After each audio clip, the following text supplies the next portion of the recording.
అప్పుడప్పుడు ఏమవుతుంది, కొన్ని దుష్ట దినాలు వస్తాయి, చెడు గడియలు వస్తాయి.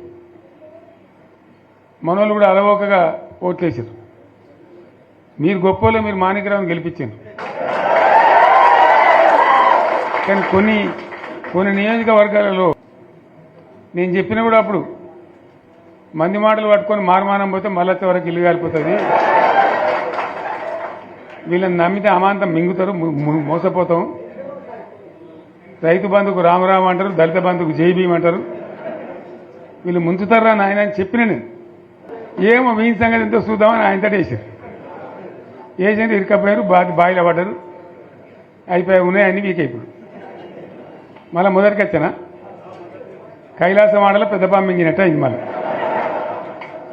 అంతే కదా, గ్యారంటీగా మంచిగా సంసారం జరుగుతుంది. ఇద్దరు తువ్వకొచ్చినాం, రైతులు ఇంత ముఖం తెలివైతుండ్రి, ఇంత బాకీలు కట్టుకుంటుండ్రి. ఎంతోమంది పాపం సిటీలు వేసుకుందరు, ఏదో వేసుకుందరు. రైతు బంధు పైసలు పడితే ఎంత సంతోషం ఉంటుండే. ఆయన పోయిన ఇప్పుడు గంగలు గడిచిపోయి ఇప్పుడు వాడు ఇస్తాడో ఏడో భగవంతుని కనుక ఇచ్చినా కూడా మోసమే. ఏదో మళ్ళీ ఎలక్షన్ కోసం దానికోసం చేస్తారు తప్ప కడుపు నిండా ప్రేమను ఇచ్చేది గిట్లే ఉంటుందా? మనం ఉన్నప్పుడు కరోనా వచ్చింది. కరోనా వస్తే కూడా నేను రైతు బంధు ఆపలే. కరోనా వచ్చి రాష్ట్రానికి రూపాయి ఆదాయం రాకపోయినా వ్యవసాయం అయితే జరగాలి కదా, తప్పద్దని చెప్పి ఈవెన్ కరోనా ఉంటే కూడా రైతు బంధు ఆపలే. అంత ఒక నిర్ణయం తీసుకొని రైతాంగాన్ని నిలబెట్టాలని, కాపాడుకోవాలని చెప్పి ఒక 4-5 మంచి స్కీములు తెచ్చి వాళ్ళని కాపాడుకున్నాం. గౌరవంగా బతికింది రైతులు. ఒక ధీమా వచ్చినండి. రైతు బీమా పడితే ఎంతమందికి సాయం జరిగింది? గుంట భూమి ఉన్న కూడా మంచిగా సాయం జరిగింది, చిన్న రైతు కూడా సాయం జరిగింది. అట్లా అందరికీ మనం గొర్రెల కాపలకు గొర్రెలు ఇవ్వడం కానీ, చేప పిల్లలు కానీ, అనేక రకాల అన్ని వర్గాల ప్రజలను ఎట్లా ఆదుకోని అట్లా ఆదుకున్నాం. మా తెలంగాణ కదా మేము తెచ్చుకున్నాం కష్టపడి. మా వాళ్ళందరి పైకి రావాలి. కాంగ్రెస్ గవర్నమెంటు, కాంగ్రెస్ పార్టీ మొదటి నుంచి కూడా ముస్లింల ఓట్లేసుకున్న తప్ప ముస్లింలకు మనం చేసినరా? ముస్లిం మైనార్టీ పిల్లలకు, మన గిరిజన పిల్లలకు, మన ఎస్సీ పిల్లలకు, మన బీసీ పిల్లలకు ఎంత మంచి రెసిడెన్షియల్ స్కూల్ పెట్టుకున్నాం. అందరినీ కూడా ముందుకు తీసుకుపోవాలి. ఇవాళ మన కళ్ళ ముందని నాకు బాధ కలిగేది ఏంటంటే, చిన్న వర్గాల ప్రజలు కాన్వెంట్ స్కూళ్ళలో చదివించలేరు, వాళ్ళ పిల్లలు కూడా బాగా చదవాలని చెప్పి ఎస్సీలకు, బీసీలకు, మన గిరిజనులకు, మన మైనార్టీ సోదరులకు గురుకుల పాఠశాలలు పెట్టాం. అద్భుతమైన చదువుకునే వాళ్ళు. ఇవాళ మొత్తం రోజు బడి పిల్లలు విషాహారము, కడుపు నొచ్చుడు, బాధపడు, పురుగులు అన్నం పెట్టుడు. పిల్లలు వెళ్ళిపోతున్నారు, ఆ స్కూళ్ళ నుంచి ఇళ్ళకి వెళ్ళిపోతున్నారు. తల్లిదండ్రులు కూడా భయపడి తీసుకుపోతున్నారు. ఏం ఘోరం ఇది, నాకు అర్థం కాదు. మళ్ళీ ఇది చేసేవాడు ఇప్పుడు మళ్ళీ అదే కాంగ్రెస్ పార్టీ. అంతేనా? మళ్ళీ పాత కాంగ్రెస్ మోపోయింది, మళ్ళీ కరెంటు కోతలు మోపోయినాయి. ఎండాకాలం ఇంకేం గతి అవుతుందో, మార్చి ఏప్రిల్ ఏమవుతుందో. ఇంకా అటు కరెంటు కోతలు మోపోయినాయి, ఇటు మంచినీళ్ళు సరికొత్తలేవు, అడిగే నాతులు లేడు. ఎవడన్నా గట్టిగా నిలదీసి అడితే వాడిని పోలీస్ స్టేషన్ నిలబట్టేయడం. ఇదేనా రాజ్యం? ఇట్లే ఉంటుందా రాజ్యం? ఎందుకు వచ్చింది ఈ పరిస్థితి చెప్తా. నాకు తెలుసు, నాకేం గుర్తులేదు. నేనేమంటున్నా అంటే, ఇట్లా అనేక పనులు చేసుకున్నాం మనం. గోదావరి నుంచి నీళ్ళు తెచ్చుకున్నాం, నీళ్ళు తెచ్చుకొని మంచినీళ్ళ తర్వాత సాగునీళ్ళు వెంబడబడ్డాం. మెదక్లో యువతల ప్రాంతం అంతా కొంత అందినాయి నీళ్లు, పాత మెదక్ జిల్లాలో. మీదికి మిగిలిపోయినాయి మన 2 తాలూకాలు ఉండే, నారాయణఖేడ్, జైరాబాద్. వాళ్ళకి నీళ్ళు రావాలి. ఎట్లా రావాలి గోదావరి నీళ్లు? సింగూరు ఓ టైంలో నిండుతుంది, ఓ టైంలో నిండదు. మరి నిండినప్పుడు ఎట్లా? గోదావరి నీళ్ళే దిక్కు. ఇక్కడ ఏదైతే మల్లన్న సాగర్ కట్టామో 50 టీఎంసీలతోని, దీనికే లింకు చేసి సింగూరు నింపేటట్టు సింగూరు నుంచి లిఫ్ట్ చేసి సంగమేశ్వర, బసమేశ్వర అని 2 లిఫ్ట్లు పెట్టుకున్నాం. 2 తాలూకాలకు రెండింటికి కూడా లక్ష ఎకరాల పైచీలకు వచ్చేటట్టు ఎకరాల నీళ్ళ స్టెట్ పెట్టుకున్నాం. టెండర్లు పిలిచినాం, పనులు స్టార్ట్ అయినాయి, గుత్తేదారులు వచ్చిండ్రు, పనులు మొదలుపెట్టిండ్రు. ఇవాళ ఈ కాంగ్రెస్ గవర్నమెంట్ ఆ టెండర్లు ఎందుకు ఆపింది? సంగమేశ్వర బసవేశ్వర ఎత్తిపోతల పథకాలు ఎందుకు నిలిపేసింది? ఎవరి కోసం నిలిపేసినట్టు? నేను హరీష్ రావుకి చెప్తున్నా, మీరు 2 తాలూకాల ప్రజలను కూడా సమీకరించి సంగమేశ్వర బసవేశ్వర మీద పెద్ద ఎత్తున దండయాత్ర చేయాలి, పోరాటం చేయాలి. తప్పదు కదా, కొట్లాడితేనే తెలంగాణ వచ్చింది. ఇది కూడా రావాలని కొట్లాడాలంటే ప్రజలు విజృంభించాలి, అయితేనే నీళ్ళు వస్తాయి. సంగమేశ్వర లిఫ్ట్ రావాల్సిందే, బసవేశ్వర లిఫ్ట్ రావాల్సిందే. ఖచ్చితంగా 2 తాలూకాలకు కూడా 1,50,000 ఎకరాలకు నీళ్లు వస్తే పంటలు పండితే మనం బతుకుతాం. అంతే కదా, ఆందోళన కొడుతుంది దానిలో. సంగమేశ్వర బసవేశ్వర ఆందోళన కూడా ఉంది. సింగూరు కాక సింగూరు మీది ప్రాంతానికి వచ్చేదంతా కూడా దాదాపు 70,000-80,000 ఎకరాల ఆందోళన కూడా ఉంది. సో అంత మంచి ప్రాజెక్ట్ ఇవాళ కాంగ్రెస్ ఎందుకు ఆపింది? ఓ మినిస్టర్ రాడా, ఆయన ఆందోళన. మరి ఆయన ఏం చేస్తున్నట్టు? మంత్రి పదవులు, ముఖ్యమంత్రి పదవులు ఎందుకు? 10 మందికి మెయిల్ చేయడానికా, లేదా తమాషా చేయడానికా? డ్రామా కాదు కదా. కాబట్టి మనం వీళ్ళ మెడలు వంచి ఖచ్చితంగా వాటిని సాధించాలంటే పోరాటానికి సిద్ధం కావాలి. ఓపిక పట్టిన మనం ఓపిక పట్టలేదు. ఇప్పుడు 14 ఏళ్ళు అవుతుంది ఈ గవర్నమెంట్ వచ్చి. మనం ముందే అంటే మనం కన్నేరు అందరూ ఇంకోటి అందరూ ఓపిక పట్టినాం. ఇప్పుడు వాళ్ళు ఇక కుయ్యలేదు, కుట్టుకోలేదు, ఏం లేదు, మాటనే లేదు. అంటే మనం కొట్లాడ చేయాలి. ప్రత్యక్ష ప్రజా పోరాటాలు లేవదీసి ఖచ్చితంగా ఈ ప్రభుత్వం మెడలు వంచి సంగమేశ్వర బసవేశ్వర సాధించాలి. అటువంటి అవసరం ఏర్పడితే పోరాటాన్ని నేను కూడా మీతో పాటు వస్తానని మనం చేస్తాం.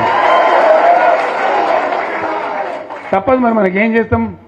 మంచి మాటకు మంచి మాట, చెడ్డ మాటకు చెడ్డ మాట, అంతే కదా. పోరాటం లేవదీయాల్సిందే.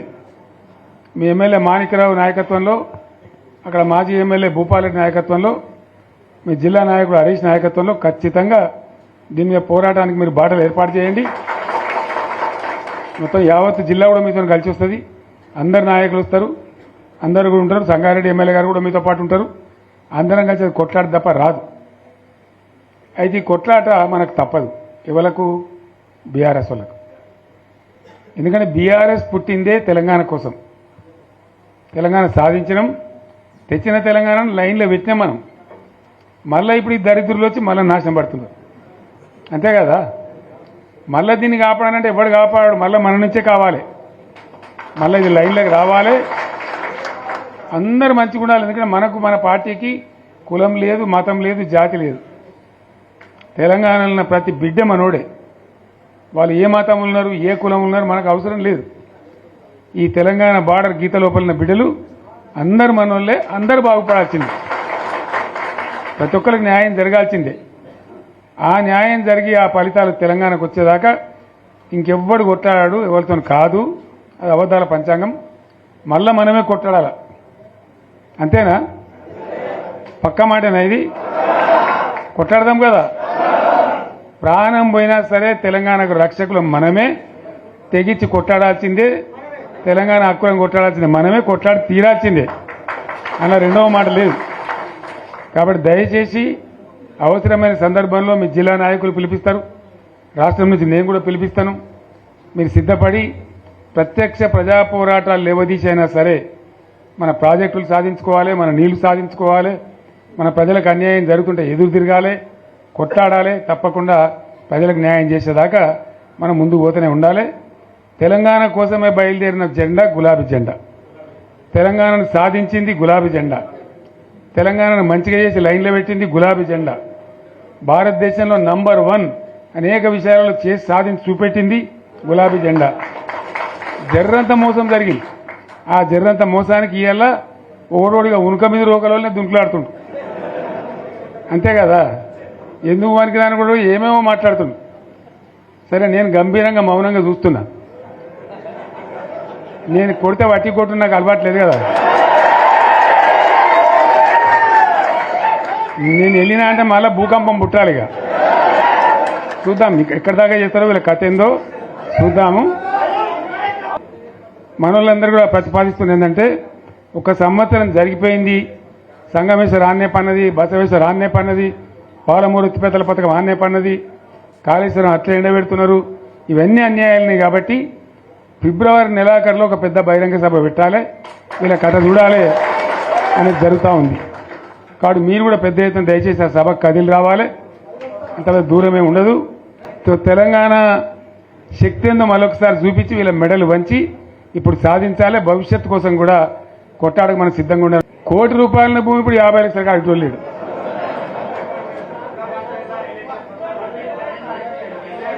ఈ ఒక్కని బాధగా వచ్చారు హైదరాబాద్కి.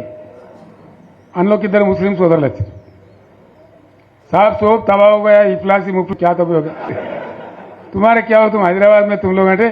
मेरा कारोबार है साहब, मेरा छोटा मोटा कारोबार है, होटल भी है, 70% गिर गया अब. हर कोई पूछ रहा है, हर कोई केसीआर को याद कर रहा है साहब अंటారు. వాళ్ళు మాట్లాడుతున్నారు. ఎక్కడ ప్రతి ఒక్కరు భూముల ధరలు పోయినాయి, మన్ను పోయినాయి, మసానం అన్ని పోయినాయి. ఎంత మంచిగా 4 ఎకరాల రైతు నేను 4 కోట్ల ఆసామని అనుకుంటుండే, అంత ధీమా ఉండే, ఎంత బాగుండే. హైదరాబాద్ నుంచి అడిగితే కూడా వచ్చి మనం ఇవ్వకపోదాం భూములు, డిమాండ్ పెరగానని. అంత బ్రహ్మాండంగా మారుమూల ప్రాంతంలో కూడా 40 లక్షలు 50 లక్షలు ఎకరానికి ఉండే. అటువంటిది సగానికి సగం పడిపోయి మొత్తం నాశనం చేశారు. వీళ్ళని ఇట్లే వదిలిపెడితే ఇంకింత నాశనం అవుతుంది. కాబట్టి మనం కొట్లాడాల్సిందే. నేను ఇంకొక మాట మీకు చెప్తా. ఎలక్షన్లలో నేను మస్తుగా చూసిన 50 ఏళ్లలో పార్టీలు గెలితాయి, ఓడతాయి. ఇంత మాయలు మీ ఏడాది లోపలనే కాంగ్రెస్ పార్టీ దొరికితే కొడతాం రాని అంత కోపంలో ఒక్కటే ఏడాది లోపు. ఇంకా వాళ్ళ బొంద తెలివికి నిన్న వాని పార్టీడే మంది పెట్టాలి, అదేందో పోలింగ్ పెట్టిన వాడు చూసిరా మీరు.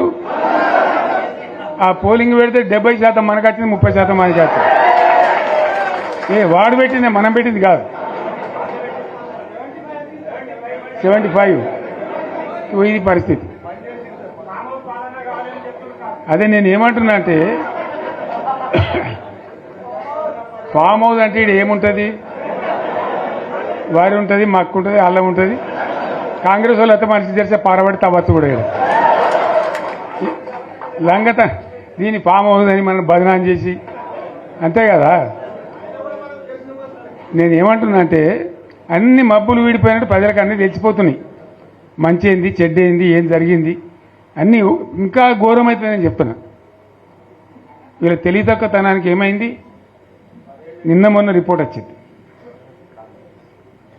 Comptroller and auditor general of India అని కాగ్ అంటారు దాన్ని.